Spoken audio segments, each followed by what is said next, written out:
Hey dads, welcome back to Dad Mode Activated, the podcast where we get real about the chaotic, unpredictable, and rewarding journey of fatherhood. I'm your host, Matt, and today we're talking about something that every dad on the planet deals with, and that's time. So let's be honest, how often do you feel like you just don't have enough hours in the day? You wake up, you rush through your morning routine, go to work, handle a million responsibilities, tries to squeeze in a few minutes for yourself, and before you know it, it's bedtime. Then, just when you lay your head down on the pillow, your brain goes, did I actually spend time with my kids today? Or how do other dads make it look so easy? To be fair, there's some that make it look pretty darn difficult too. And then the ultimate question, am I even doing this right? So look, I've been there. You're not alone. Between work, house projects, driving the kids around, picking them up, dropping them off, keeping up with daily life, it can feel like you're in a never-ending race against the clock. But here's the hard truth. We really don't find time. We make time. And that's what today's episode is all about. It's titled Dad versus the Clock, Finding Time Where There Is None, or When There Is None. Because sometimes it really does feel like we're in a boxing match with time itself. But today, we're going to figure out how to win that fight. So among other things, I'll be breaking down a couple of things here, so they go in this order. The myth of more time and why we always feel busy. How to figure out where your time is actually going, and to be honest, this part might be surprising for you. Small but powerful tweaks to win back hours in your week, without giving up sleep, of course, because we all kind of need that. Why learning to say no is one of the best time management tools you have. And then finally, I'll kind of give you a challenge at the end here, something easy but effective that'll help you take control of your time really starting today, or this week even, depending on your level of effort and commitment here. So whether you're listening on your commute, in the gym, or hiding in the bathroom for a little piece of quiet, you don't have to shy away from it, we've all done it. This one's for you, dads, so let's jump in. So let's kick things off by debunking the biggest lie that we tell ourselves as dads. If I just had more time, everything would be easier. Which sounds pretty logical, right? If we just had one more hour every day, or maybe an extra day in the week, we'd finally be caught up. But here's the problem. It doesn't really work like that. I've had days where I unexpectedly had free time, and if you had to guess, I still didn't get everything done. Why? Because we don't need more time. We just need to use the time we already have better.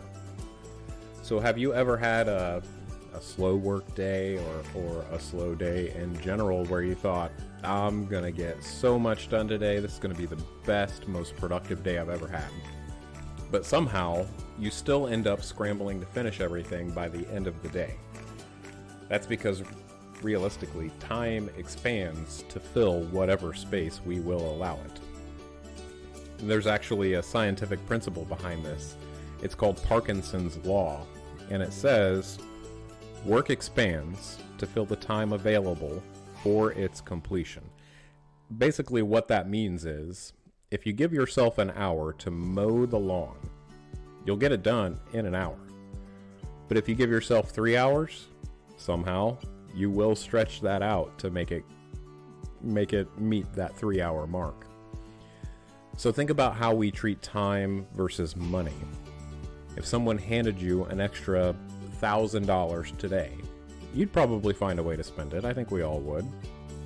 Groceries, those prices are insane. But anyway, whether you actually needed to or not, you'd still find a way. So time works, I would say, in the same way. So here's what I want you to take away from this piece here is you don't really need more hours in the day. You just need to manage the ones you already have more intentionally, and that's the key step. Being intentional with how you manage your time.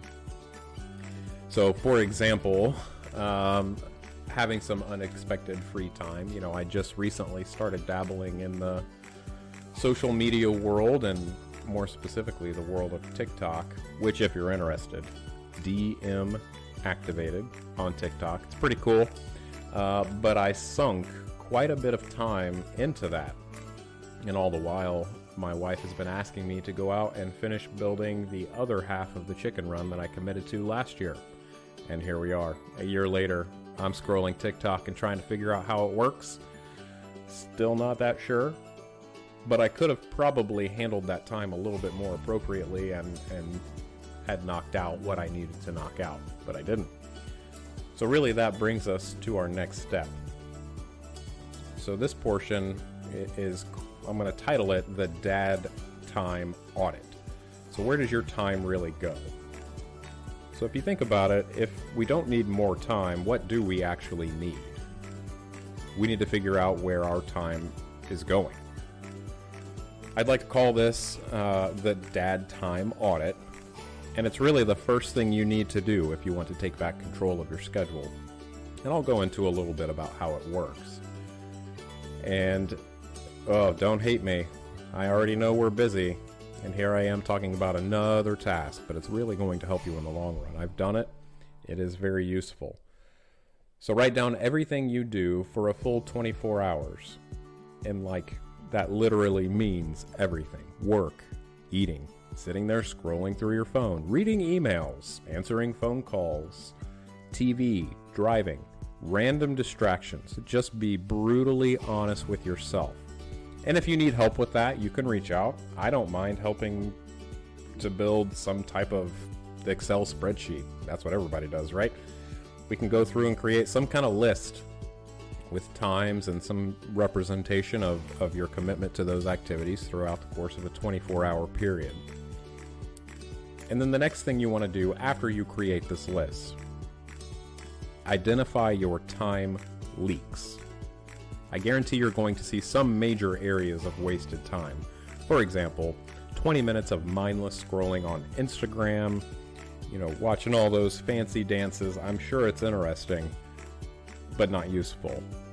30 minutes of just one episode, which could turn into two. We've all binge watched something, so that's applicable here. Or the extra trip to the store that could have been avoided. To be honest with you, this is where writing everything down really comes in handy, keeping a list. It's useful for going to the store too, and a whole bunch of other things that we can cover later on.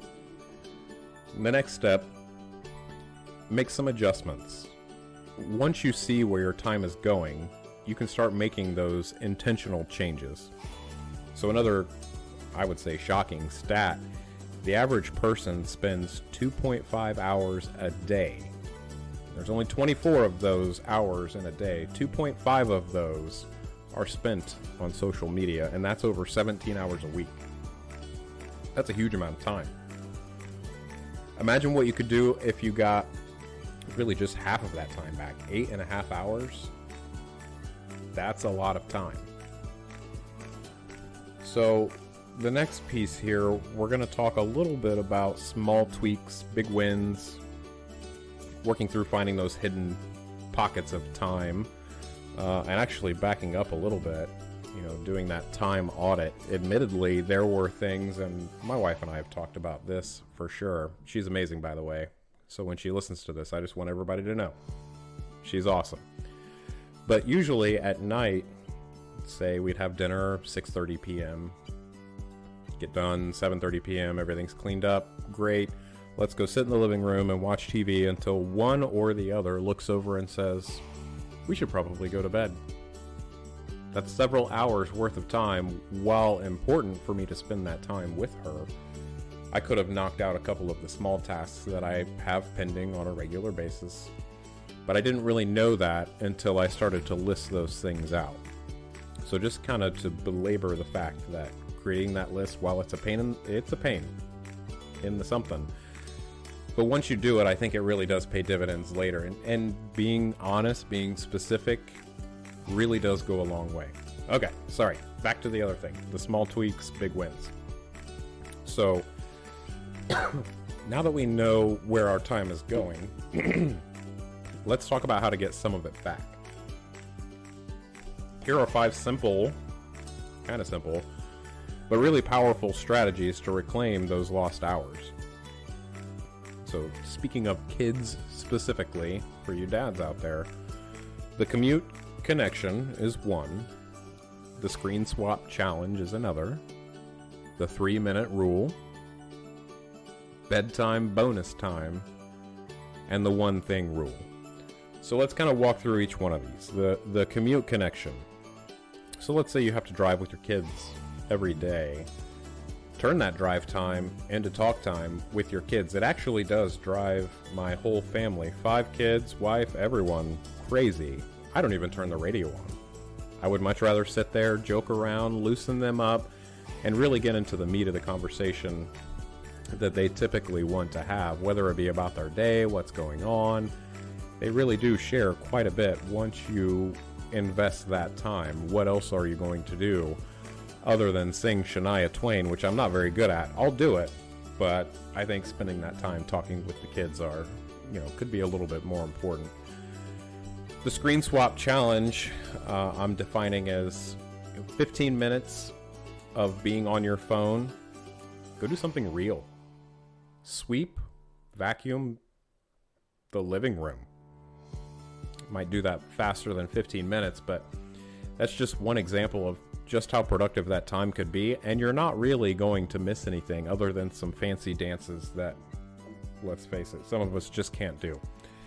The 3-minute rule, I'm defining as before saying something like, not now, I don't have time, we'll get to it later, which I'm just as guilty of doing.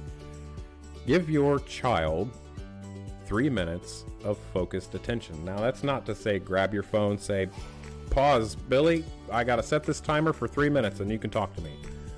Just put the time in and listen to what they have to say. You never know what you might learn. My stepson on a regular basis will educate me on Godzilla and all of his workings. Am I interested? Sometimes. I'm a Godzilla fan, but not all the time.